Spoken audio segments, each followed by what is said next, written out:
जय गुरु जी संगत जी।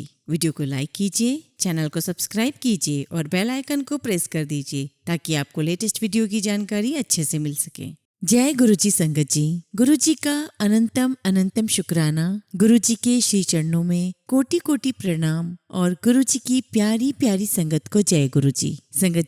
संगत जी आज का सत्संग भी बहुत सुंदर है, बहुत खास है, बहुत ही महत्वपूर्ण है। गुरु जी की प्यारी और पुरानी संगत का सत्संग है। आप सभी सत्संग अंत तक सुने और पूरा सुने। अगर आप भी अपने सत्संग शेयर करना चाहते हैं तो हमारे ईमेल आईडी और व्हाट्सएप पर शेयर कर सकते हैं, और अगर आप चाहें तो ईमेल आईडी और व्हाट्सएप पर टाइप भी कर सकते हैं। संगत जी आज का जो सत्संग है वो गुरु जी की पुरानी संगत इंदिरा साहनी आंटी का है। तो चलिए संगत जी आंटी का सत्संग शुरू करते हैं। जय गुरु जी, शुक्राना गुरु जी। सभी साथ संगत को मेरा प्रणाम और जय गुरु जी। संगत जी सत्संग जीवन को निर्मल और पवित्र बनाता है, हमारे मन के बुरे विचारों को दूर करता है। सत्संग क्या है? किसी भी प्रकार से भगवान की भक्ति करना ही सत्संग है। किसी भी प्रकार से ईश्वर के गुणों का वर्णन करना ही सत्संग है। गुरु जी कोई साधारण व्यक्ति नहीं है, उनमें भगवान शिव की एक शक्ति है। गुरु ji is a light divine जो इस धरती पर लोगों को ब्लेस करने और लोगों में इंसानियत जगाने आए थे। गुरु जी ने हम जैसे हजारों लाखों लोगों की प्रॉब्लम्स को, सफरिंग को खत्म किया है। गुरु जी हमेशा अपनी संगत को शिक्षा देते थे कि गॉड इज ऑलवेज वन। वो हर जाति धर्म के लोगों को खुले दिल से स्वागत करते थे। मंदिर के दरवाजे सभी व्यक्तियों के लिए खुले हुए थे, क्योंकि गुरु जी कभी किसी में डिस्क्रिमिनेशन नहीं करते थे। हमेशा गरीब लोगों की मदद करने की शिक्षा दिया करते थे गुरु जी अपनी संगत को बहुत चाहते थे, बहुत ही प्यार करते थे। गुरु ji is divine, Guru ji is almighty. He is not a magician or a priest, he is a god. Guru ji भगवान है, परमात्मा है, महाशिव है, महापुरुष है, परम पिता है, अंतर्यामी है। मैंने हमेशा देखा है कि गुरु जी कभी भी किसी भी समय किसी भी व्यक्ति को अपने पास बुला लिया करते थे। जहाँ उन्होंने देख लिया कि किसी को प्रॉब्लम है तो किसी न किसी के जरिए उस व्यक्ति को अपने पास बुला ही लिया करते थे। जो भी व्यक्ति गुरु जी के पास पूरी श्रद्धा से, पूरे विश्वास के साथ आता, उसकी समस्या हमेशा के लिए दूर हो जाती थी। गुरु जी हमेशा कहा करते थे, विश्वास करो, मंगो नहीं मनो। गुरु जी का बहुत बहुत शुक्राना कि गुरु जी ने मुझे और मेरे अंकल को ब्लेस किया। मैं, मेरे घर वाले, मेरे बच्चे, मेरे पति, हम सब बहुत किस्मत वाले हैं जो हम गुरु जी महाराज से साक्षात मिल सके। मेरी पूरी लाइफ गुरु जी की गाइडेंस में ही है। मेरी लाइफ में हर पल गुरु जी का साथ है। मैं सबसे पहले तो अपनी जर्नी बताना चाहूंगी कि मैं गुरु जी से कैसे मिली। मेरी क्लाइंट है शिखा आंटी। उनके हस्बैंड बहुत अच्छी जन्मपत्री पढ़ते हैं, ऐसा उन्होंने बताया। तो 1999 में मैं उनके घर अपनी बेटी की जन्म पत्रिका पढ़वाने के लिए गई, और जैसे मैं उनके घर पहुंची तो ड्राइंग रूम में बहुत बड़ा स्वरूप लगा हुआ था। वो स्वरूप देखते ही रह गई मैं, और स्वरूप को देखकर मुझे इतनी शांति मिली कि मैं बता नहीं सकती। बहुत अच्छी फीलिंग आई, बहुत शांति लगी, मन को सुकून लगा, और ऐसा लगा कि मैं स्वरूप देखती ही रहूं। वो स्वरूप था गुरु जी का। उस स्वरूप में गुरु जी ने लाल चोला पहना हुआ था और अपने दोनों हाथों से अपने दोनों गाल पकड़े हुए थे। मेरी नजर स्वरूप से हटी ही नहीं। मैंने शिखा आंटी से पूछा कि आंटी ये किनका स्वरूप है? तो उन्होंने मुझे बताया कि ये तो गुरु जी का स्वरूप है। तो मैंने उनसे पूछा कि कभी आप गुरु जी से मिले हुए हो? तो उन्होंने मुझे बताया कि हर शनिवार वो गुरु जी के दर्शन करने जाते हैं एम्पायर स्टेट में। तो मैंने शिखा आंटी को कहा कि मुझे भी गुरु जी के दर्शन करने हैं, मुझे भी आप गुरु जी के दर्शन करने लेकर अपने साथ जाओ। तो उन्होंने मुझे कहा कि मैं जरूर आपको शनिवार को लेकर जाऊंगी। गुरु जी अंतर्यामी हैं, शायद उन्होंने ही मुझे अपनी शरण में बुलाया। शिखा आंटी मुझे एम्पायर स्टेट लेकर गई, उन्होंने मुझे गुरु जी से मिलवाया। मैंने गुरु जी के श्री चरणों में शीश झुका करके माथा टेका और बैठ गई, और वहाँ पर बहुत संगत बैठी हुई थी और चुपचाप शब्द सुन रही थी। मैंने देखा कि वहाँ कोई किसी से बात नहीं कर रहा। जल प्रसाद लिया मैंने, चाय प्रसाद ली, और कुछ ही देर में लंगर प्रसाद खाया जो कि बहुत बहुत स्वादिष्ट था। तो वहाँ पता चला कि जो लंगर प्रसाद वहाँ खाएगा वो दवाई है, और जो घर ले जाएगा वो मिठाई या खाना है। वहाँ गुरु जी के पास इतनी खुशबू आ रही थी कि ऐसा लग रहा था, ऐसा मन कर रहा था कि बस गुरु जी को देखते ही रहे। उनसे तो नजर भी नहीं हट रही थी और मैं शनिवार को पूरी कोशिश करती थी कि मैं वहाँ जाऊँ, उनके दर्शन करूँ। एक दिन गुरुजी ने मुझे अपने पास बुलाया और कहा, कहते हैं आंटी हर वेले जय गुरु जी जय गुरु जी जय गुरु जी नहीं करते। मैं हैरान हो गई और मैं सोचने लगी कि इनको कैसे पता कि मैं हर समय हर वक्त ही जय गुरु जी करके गुरु जी को याद करती रहती हूँ। मेरे साथ मेरे साहनी अंकल, मेरी बेटी कर्णिका और मेरा बेटा लक्ष्य भी आए हुए थे। हम पूरे परिवार कई बार एक साथ गुरु जी के दर्शन करने जाया करते थे और शिखा आंटी तो गुरु जी का जो चोला है वो ड्राई क्लीन करवाने के लिए ले जाया करती थी, तो उनकी पूरी कार गुलाब की खुशबुओं से महक जाती थी। एक दिन मैं और कुछ संगत गुरु जी के पास शाम को बैठे हुए थे। बस थोड़ी सी ही संगत रह गई थी और गुरु जी अपना चोला बदल करके बाहर वापस आए थे। तो हम सभी को एकदम से गुरु जी ने कहा, चलो। रात भी हो चुकी थी लेकिन गुरु जी ने कहा है तो चलना ही था। जैसे ही गुरु जी ने कहा चलो, सब उठ करके गुरु जी के साथ अपनी अपनी गाड़ियों में चलने लगे। अब गुरु जी कुतुब मीनार के पास किसी के घर पर फर्स्ट फ्लोर पे रहते थे। उनके घर ले गए, वहाँ चाय प्रसाद लिया और गुरु जी बातें करने लगे। सारी संगत नीचे कारपेट पर बैठ गई और थोड़ी देर में गुरु जी ने मुझे इशारा किया और अपने पास बुलाया और गुरु जी ने कहा कि मेरी ना पीठ मल। मैंने सोचा कि गुरु जी क्यों पीठ मलवा रहे हैं। मैं सोचने लगी कि उन्हें क्या हुआ है, वो मुझसे पीठ क्यों मलवा रहे हैं। और मैंने धीरे धीरे उनकी पीठ मलना शुरू की। गुरु जी का शरीर इतना मुलायम था कि मुझे तो हाथ लगाने में भी बहुत डर लग रहा था। तो गुरु जी ने कहा कि नहीं नहीं नहीं, ऐसे नहीं, जोर जोर से मल। तो उनकी पीठ इतनी नरम और मुलायम थी कि जोर जोर से मलने से उनकी पीठ पूरी लाल हो गई। और बस गुरु जी की पीठ मलते मलते थोड़ा टाइम हुआ, गुरु जी ने कहा जा तेरा कल्याण कीता। उस समय मुझे समझ नहीं थी कि इन शब्दों का मतलब, इन शब्दों का मायने क्या है। और मुझे ये भी नहीं समझ में आया कि गुरु जी ने अपनी पीठ क्यों मलवाई, उनकी पूरी पीठ लाल हो गई। मुझे कुछ नहीं समझ में आया। तो अब मुझे ऐसा लगता है कि शायद गुरु जी को मेरे अंदर कोई प्रॉब्लम दिखी,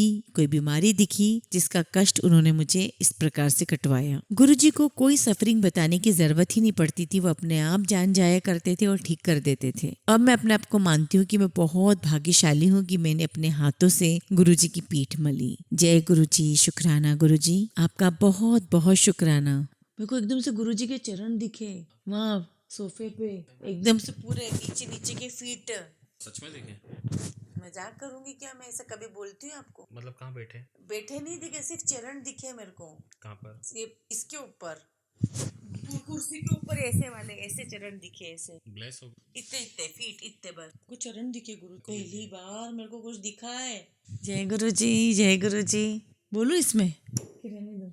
नहीं नहीं, वो तो ऐसे थोड़ी, ऐसा डाल दोगे क्या आप? नहीं।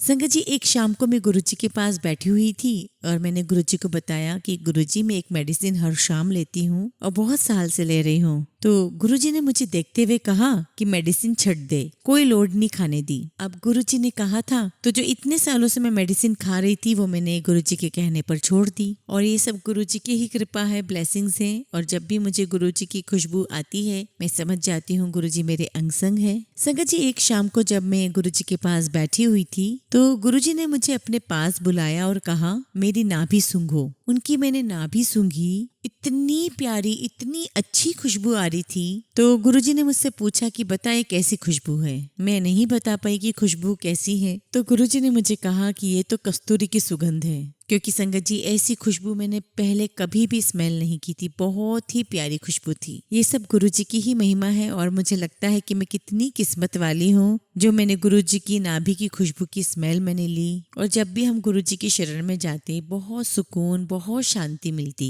मैं जब भी गुरुजी के दर्शन करने जाती हमेशा गुरुजी कहा करते थे आया करो। और जब भी गुरुजी के माता पिता आते थे वो हमेशा संगत के साथ बैठा करते थे और गुरुजी के चरणों में सर झुकाया करते थे। एक सत्संग शेयर करना चाहूंगी कि गुरुजी ने एक लेडी को जो कि बिल्कुल चल भी नहीं पाती थी, जो एक मिनिस्टर की वाइफ थी, उन आंटी को पकड़ पकड़ के लाया जाता था। धीरे धीरे गुरुजी की ब्लेसिंग से वो अपने आप ही चलने लगी। ये सब गुरुजी ही करवाते हैं। गुरुजी ने कई बार अपने हाथों से प्रसाद दिया और गुरुजी की उन ब्लेसिंग से वो लेडी चलने लगी। और गुरुजी ने मुझे आने के समय बोला कि बड़े मंदिर आना। और फिर मैं अपने अंकल, बेटी और बेटे के साथ बड़े मंदिर गई। गुरुजी अपने सिंहासन पर बैठे हुए थे उन्होंने हम सबको ब्लेस किया। गुरुजी की कृपा से हमारी लाइफ ही चेंज हो गई और मेरे बच्चे बहुत अच्छे सेटल हो गए। एक शाम गुरुजी ने मुझे बताया कि एक प्रलय आएगी और दुनिया में बहुत सारे लोग खत्म हो जाएंगे, लेकिन अपनी संगत को कुछ भी नहीं होगा। शायद गुरुजी ये कोरोना के बारे में ही बोल रहे थे।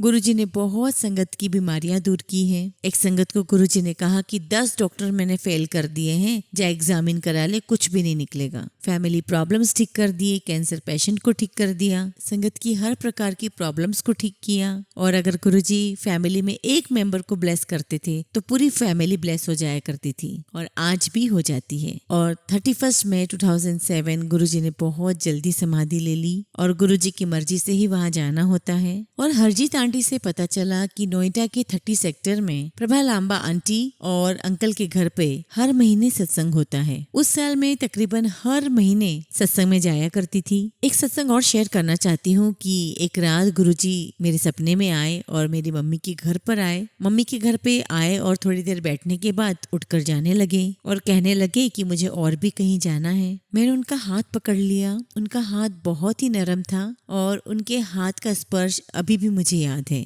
बड़े मंदिर भी जाती हूँ, लाइनें लगा करती है। मुझे याद है गुरुजी कहा करते थे कि देखना बड़े मंदिर में और हर जगह लाइनें लगा करेगी। और इसके अलावा मैं फेसबुक पर संगत के मैसेजेस भी पढ़ती हूँ, और मैं जब भी गुरुजी से कुछ प्रश्न करती हूँ मन में, तो मुझे कोई ना कोई रूप में फेसबुक पर मैसेजेस मिल जाते हैं, गुरुजी की तरफ से आंसर मिल जाते हैं। 2018 को मेरे घर पर संगत जी काम करने वाली जो लड़की है वो छुट्टी पर चली गई और फिर वापस ही नहीं आई, और हम लोग बहुत परेशान हो गए कि काम वाली आ नहीं रही। अब देखो गुरुजी ने कैसे लड़की को हमारे पास भेजा। उस लड़की ने जब अपना फोटो भेजा और उसकी फोटो में दीवार पर गुरुजी का स्वरूप लगा हुआ था, मैंने उस लड़की का स्वरूप देखते ही उसे फोन किया और उसे बुला लिया, और मुझे पूरा विश्वास है कि उस लड़की को गुरुजी ने ही मेरे पास भेजा था। एम्पायर स्टेट में एक बार संगत से पता चला कि गुरुजी ने अपनी मदर को बोला कि जितने भी लोग आए हैं उन सबके लिए चाय प्रसाद का इंतजाम करो। तो उनकी मदर ने बोला ये तो बड़ा मुश्किल है, इतना इंतजाम कैसे होगा, सबको पूरा नहीं हो पाएगा। परंतु पता नहीं गुरुजी की मेहर से सबको चाय प्रसाद मिली और कोई प्रॉब्लम नहीं आई। मैंने अपनी आंखों से देखा है कि एक लड़की को स्किन डिसीज की बहुत प्रॉब्लम थी और गुरुजी ने उसे ब्लेस किया और पूरी तरीके से ठीक हो गई। गुरुजी की ब्लेसिंग्स को शब्दों में वर्णन करना बहुत मुश्किल है, और मैं तो गुरुजी का मंत्र जाप सुबह शाम करती हूँ। ओम नमः शिवाय, शिवजी सदा सहाय। ओम नमः शिवाय, गुरुजी सदा सहाय। मैं गुरुजी का बहुत शुक्राना करती हूँ कि गुरुजी ने मुझ पर इतनी मेहर की, कृपा की, मेरे परिवार पे कृपा की। और गुरुजी मेरे फ्रेंड है, मेरे सब कुछ है, मेरे पिता है, मेरे सब कुछ है गुरुजी। बस यही अरदास करती हूँ कि गुरुजी ऐसे ही सारी साथ संगत पर, मुझ पर, मेरी फैमिली पर अपनी कृपा बनाए रखिएगा। जय गुरुजी, शुक्राना गुरुजी। संगत जी, अब हम गुरुजी की ही पुरानी संगत है कमांडर विमल नागपाल अंकल, उनका सत्संग सुनेंगे। जय गुरुजी, शुक्राना गुरुजी।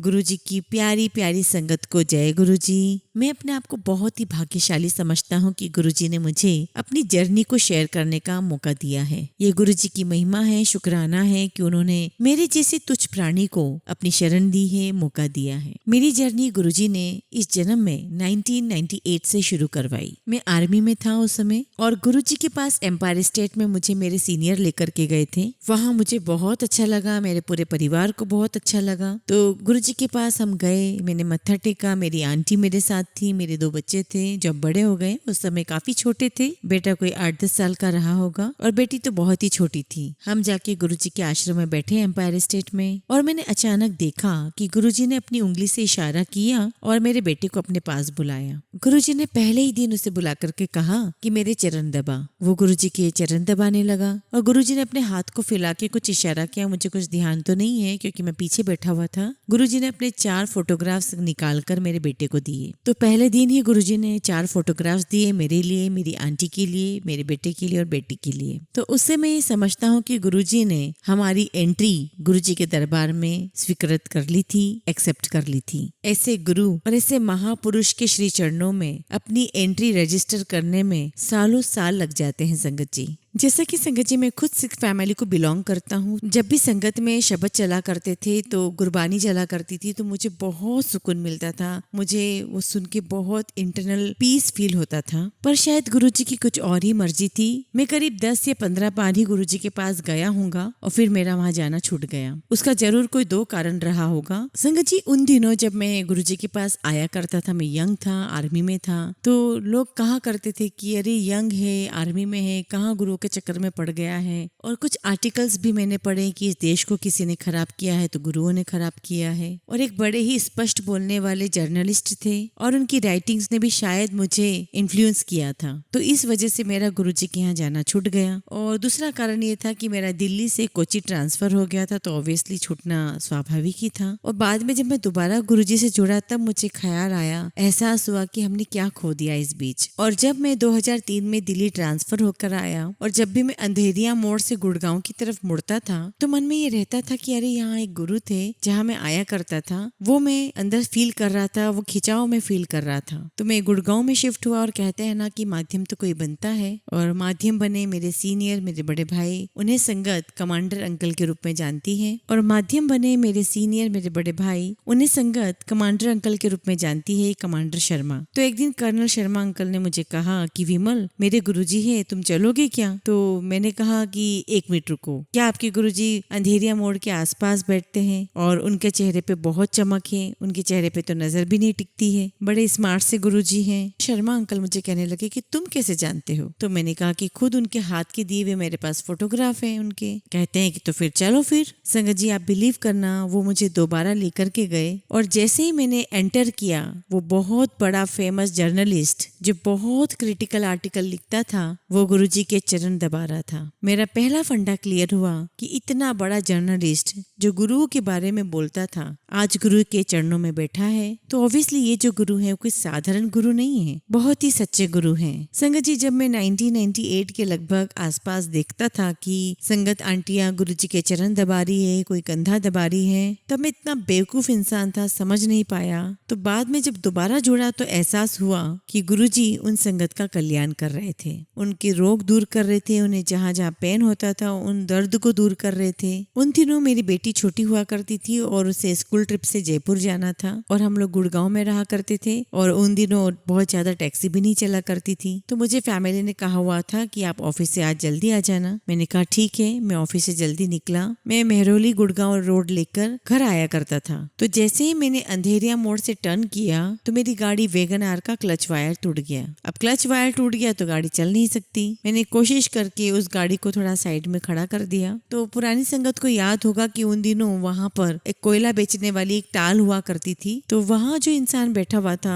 उस कोयले की टाल में, तो उसने मुझे बोला कि भाई साहब यहाँ से गाड़ी हटा दीजिए। तो मैंने कहा भाई साहब गाड़ी में प्रॉब्लम हो गई है, मैं कोशिश कर रहा हूँ, अब देखते हूँ क्या हो सकता है। तो मैंने उससे कहा कि मैं मारुति हेल्पलाइन को फोन करता हूँ। तो हेल्पलाइन वालों ने बोला कि गाड़ी को आप फलाना जगह पर ले आइए। तो मैंने कहा कि अगर गाड़ी चलती होती तो मैं आपको फोन ही क्यों करता। अब शाम का टाइम, इधर बेटी को लेकर जाना है, एयरपोर्ट छोड़ना है, तो कुछ समझ ही नहीं आ रहा था। और मैं गाड़ी को स्टार्ट करने की कोशिश करूँ कि शायद गाड़ी स्टार्ट हो जाए। और ऐसे करते करते करीब 1 घंटा बीत गया और जो वहाँ कोयले की टाल में जो इंसान बैठा हुआ था मुझे बहुत परेशान करने लग गया। और मैं दोबारा कार में बैठा तो मुझे अचानक गुरुजी का ख्याल आया और मैंने सोचा कि गुरुजी तो बहुत कमाल करते हैं, चमत्कार कर देते हैं। संगत जी विश्वास करना, मैंने गुरुजी को सच्चे मन से प्रार्थना की, हे गुरु महाराज कुछ तो मदद करो, यहाँ मैं फंस गया हूँ, उधर मेरी बेटी फंसी हुई है, उसका फ्लाइट का टाइम हो रहा है। मैं ये प्रार्थना करके बाहर निकला, बाहर आया कार से। संगत जी आप विश्वास करिएगा प्लीज कि जो इंसान मुझे गाड़ी खड़ी नहीं करने दे रहा था, तो वही इंसान कहता है कि भाई साहब आप बहुत परेशान हो रहे हो खामखा, आप एक काम करो यहाँ बैठो और चाय पियो। और जैसे उसने चाय का नाम लिया, मैंने बोला कि लो मिल गई चाय प्रसाद, जय गुरु जी। तो उसने मुझे कहा कि आप परेशान हो रहे हो तो आप चाय पियो और अगर आप बोलो तो मैं अपना मैकेनिक बुला लेता हूँ। तो मैंने कहा कि ठीक है आप बुला लीजिए। 15-20 मिनट बाद उसका मैकेनिक आ गया और इस बीच में मैंने घर पे फोन कर दिया था कि आंटी आप कुछ इंतजाम कर लो, मैं यहाँ फंस गया हूँ। तो आंटी ने किसी से लिफ्ट लेकर के एयरपोर्ट ड्रॉप करने का इंतजाम कर लिया। वो मैकेनिक आया तब तक बहुत अंधेरा हो गया था। उसने अंधेरे में ही मेरी गाड़ी की क्लच वायर चेंज करी, मेरी गाड़ी स्टार्ट हुई, चलने लगी। तो ऐसे गुरुजी महाराज आपके टफ टाइम में, आपके मुश्किल टाइम में कैसी मदद करते हैं, आपको बहुत सारे इंडिकेशंस देते हैं। ये मेरा एक छोटा सा एक्सपीरियंस था 2003 में गुरुजी से दोबारा जुड़ने के बाद। जब हम दोबारा जुड़े तो मेरे साथ मेरी मदर भी आना स्टार्ट हुई एम्पायर स्टेट। मेरी मदर को एक कान से कम सुनाई देता था और वह स्टिक लेकर के चलती थी। जब हम एम्पायर स्टेट में गाड़ी बाहर खड़ी करते थे तब मेरी मदर स्टिक के सहारे अंदर जाया करती थी। काफी सारी संगत ने देखा होगा कि बाथरूम के साइड में जो किचन है उस किचन के कैबिनेट में गुरुजी हुआ करते थे और वहाँ एक दरवाजा है जहाँ पर मेरी मदर अपनी लाठी टिकाया करती थी। मेरी मदर गुरुजी के चरणों में माथा टेकती थी और हम सब गुरुजी का आशीर्वाद लेकर के लंगर प्रसाद खा के बाहर आ जाया करते थे। संगत जी, मेरी मदर जब बाहर आती थी तो वो अपनी लाठी को अपने हाथ पर टांग लिया करती थी और इतनी तेजी से चलती थी जैसे कोई क्रॉस कंट्री रेस चल रही हो। लंगर खा के लंगर की इतनी पावरफुल एनर्जी और गुरुजी की ब्लेसिंग से वो इतनी तेज चला करती थी। वो गाड़ी के पास पहले पहुंच जाया करती थी और हमारा इंतजार करती थी। तो ये गुरुजी के लंगर की ब्लेसिंग्स हैं। आप इसे पूरे फुल फेथ के साथ लीजिए, इसका एक कण भी वेस्ट ना करें। एक दिन मेरी मदर ने मुझे कहा कि गुरुजी ने मुझे कहा कि माता जी आओ बैठो। तो मैंने कहा माता जी, मैंने बोला मम्मी ये हो नहीं सकता। मैंने कहा आपको ऊंचा सुनाई देता है तो आपको ऐसा लग रहा है कि उन्होंने आपको माता जी बोला। तो मम्मी कहती कि ठीक है तू ना मान। दूसरा हफ्ता आया, मम्मी ने वही बात बोली। तीसरा हफ्ता आया, वही बात बोली। मैंने बोला मम्मी नहीं, आपको कोई गलतफहमी हो गई। मैंने कहा कि मम्मी आप ऐसी सब बातें मत करो, गुरुजी सबको अंकल आंटी ही बोलते हैं। मम्मी कहती मुझे कि तू ना मान, तेरी मर्जी। गुरु पूर्णिमा का दिन आया, बड़े मंदिर में फंक्शन हुआ। हम सभी संगत वहाँ डांस कर रहे थे। शिव मूर्ति के पास एक प्लेटफॉर्म बनाया था जिस पर गुरुजी बैठे हुए थे और सडनली रात की 1:30 बजे गुरुजी ने कहा कि चलो सबकी छुट्टी। मेरी मदर गुरुजी के आगे से निकल रही थी और मैं मदर के पीछे था। सडनली गुरुजी कहते हैं चलो माता जी चलो, और इतनी तेज गुरुजी ने बोला कि मैं सुनकर मैं भी ठिठक गया। बेसिकली गुरुजी मुझे कहना चाह रहे थे कि तू मुझ पर शक करता है। तो गुरुजी ने इस प्रकार मेरे फंडामेंटल्स क्लियर कर दिए थे और मेरी माता जी बड़ी श्रद्धा से बड़ी भक्ति से गुरुजी के चरणों में सर झुकाया करती थी। तो मदर आती रहती थी। तो एक दिन गुरुजी ने उन्हें कहा होगा कि माता जी कभी कभी आराम कर लिया करो। तो मम्मी ने मुझसे पूछा कि विमल इसका क्या मतलब हुआ। तो मैंने कहा कि मम्मी आप आराम कर लिया करो और कभी कभी जाया करो। गुरुजी का 2006 में गुड़गांव में आगमन हुआ। इतनी सेवा करने का मौका मिला, बहुत ब्लेसिंग्स मिली और हर कोई गुरुजी की आरती करना चाहता था। बहुत सारी संगत है तो लॉटरी निकाली गई और जिस जिस संगत की लॉटरी निकली उसमें मेरा परिवार बहुत ब्लेस्ड है। मेरी आंटी लकी है कि उनकी लॉटरी निकली। तो गुरुजी आए, गद्दी पर विराजमान हुए और मुझे सेवा मिली हुई थी कि मुझे सारे पावर पॉइंट्स वगैरह सारे देखना है, माइक वगैरह देखना है। तो गुरुजी का जो स्टेज बनाया था उस पर कोई छत नहीं थी। संगत जी का 2006 का अगर आप पुराना वीडियो देखें तो जो स्टेज बनाई हुई थी उस पर छत नहीं था और ठंड का मौसम था। अचानक से धूप इतनी तेज निकली। इतने में कर्नल शर्मा अंकल ने मुझे कहा कि विमल पंखों का इंतजाम करो। इतनी सर्दी थी और मैंने बोला कि अंकल 10 मिनट के अंदर मैं कहाँ से इंतजाम करूंगा पंखों का। अब वो तो सीनियर है और फौजी भी, उन्होंने तो बोल दिया इट शुड बी डन। मैंने कहा हो जाएगा सर। अब गुरुजी का आशीर्वाद। मैंने टेंट वाले को फोन किया। मैंने उसे कहा कि भाई स्टेज पर पंखे लगाने, धूप निकली हुई है। तो आप सोचिए संगत जी, जिस टेंट वाले को मैंने फोन किया वो बोलता है बिल्कुल हो जाएगा, मैं अभी लेकर आया। मेरी जो गाड़ी है उसमें पंखे रखे हुए, मैं भी लेकर आया। आप सोचिए संगत जी की ठंड का समय था,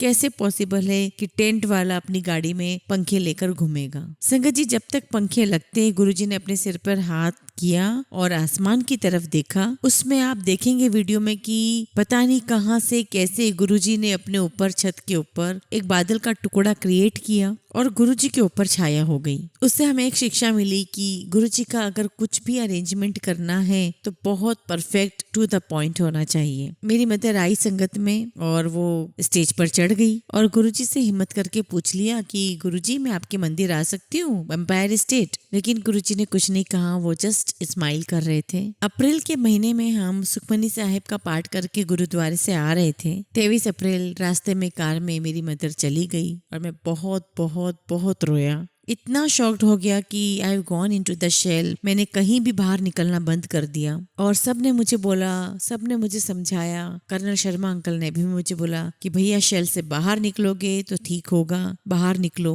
अब ये बात रही होगी अगस्त की। हमारे गुरु महाराज ने गुड़गांव में सत्संग शुरू करवा दिए थे। एक अंकल है जो आजकल यूएस चले गए हैं, उनके यहाँ सत्संग रखा था। उस रात को भी मैं अपने घर पे सोया हुआ था और अपने गिल्ट से बाहर ही नहीं आ रहा था क्योंकि मदर मेरे साथ थी और मैं उन्हें बचा नहीं पाया, घर में भी मैं किसी से बात नहीं करता था। उस रात को सडनली 3-3:30 बजे मुझे ऐसा लगा कि किसी ने लाइट जला दी कमरे की, और जब मैंने आंखें खोली तो पूरे कमरे में रोशनी भरी हुई, पूरी दूधिया रोशनी, और मैं बहुत परेशान हो गया। और देखा मैंने कि साइड में गुरुजी खड़े हैं और एक ग्रीन कलर का चोला है गुरुजी का, वो डाला हुआ था गुरुजी ने, और मुझे कहते हैं, अरे क्यों परेशान होता है, माताजी को लेके परेशान है, आ देख। मैंने सडनली देखा कि मेरी माँ गुरुजी के साथ खड़ी हुई है, और मेरी माँ मुझसे कहती है कि अरे मैं ठीक हाँ, तू चिंता ना करिया कर, रोया ना कर। और संगत जी, वो दिन है और आज का दिन है, मैं कभी माँ के लिए नहीं रोया, क्योंकि मुझे मालूम है वो जहाँ कहीं भी है वो आज भी गुरुजी की शरण में है, और बस यही प्रार्थना करता हूँ कि गुरुजी की शरण में ही रहे। तो इस प्रकार से गुरुजी की हमारे पर, मेरे परिवार पर, मुझ पर, मेरी माँ पर, सब पर गुरुजी की बहुत असीम कृपाएं रही हैं।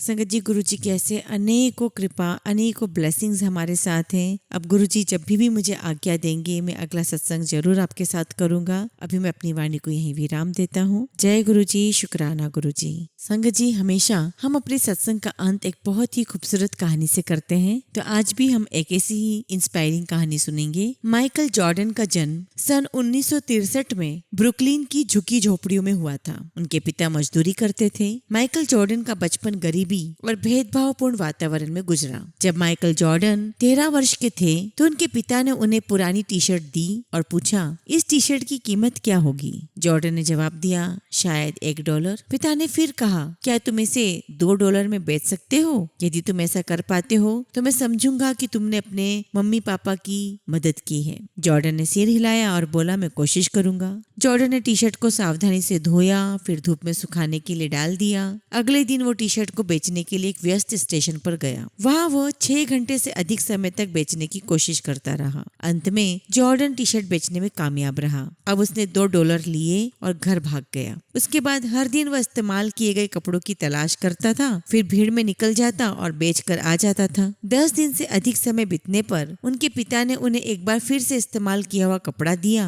और कहा, तुम्हें क्या लगता है इन कपड़ों को $20 तक बेचा जा सकता है? जॉर्डन ने कहा, यह कैसे संभव है? यह कपड़ा तो केवल $2 लायक है। उसके पिता ने फिर से प्रेरित करते हुए कहा, तुम एक बार आजमा कर क्यों नहीं देखते? कुछ न कुछ रास्ता तो होना ही चाहिए। आखिर में माइकल जॉर्डन को एक आइडिया आया। उसने अपने चचेरे भाई से उस कपड़े पर डोनाल्ड डक और शरारती मिकी माउस का फोटो बनवा लिया। फिर उसने एक अमीर बच्चे के स्कूल में इसे बेचने की कोशिश की। जल्द ही नौकर जो अपने मालिक के बच्चे को लेने आया, उसने अपने मालिक के बच्चे के लिए वो कपड़ा खरीद लिया। छोटे 10 वर्षीय बच्चे को वो कपड़ा बहुत पसंद आया, इसलिए उसने जॉर्डन को $5 की टिप भी दी। जॉर्डन के लिए $25 की रकम बहुत बड़ी थी, क्योंकि ये उसके पिता के 1 महीने के वेतन के बराबर थी। जॉर्डन घर पर पहुंचा तो उसके पिता ने उसे एक और कपड़ा दिया और कहा, क्या तुम इसे $200 में बेच सकते हो? उनके पिता की आंखें चमक रही थी। इस बार जॉर्डन ने बिना किसी संकोच के कपड़ा बेचने के लिए ले लिया। 2 महीने के बाद लोकप्रिय फिल्म चार्ली एंजल्स की अभिनेत्री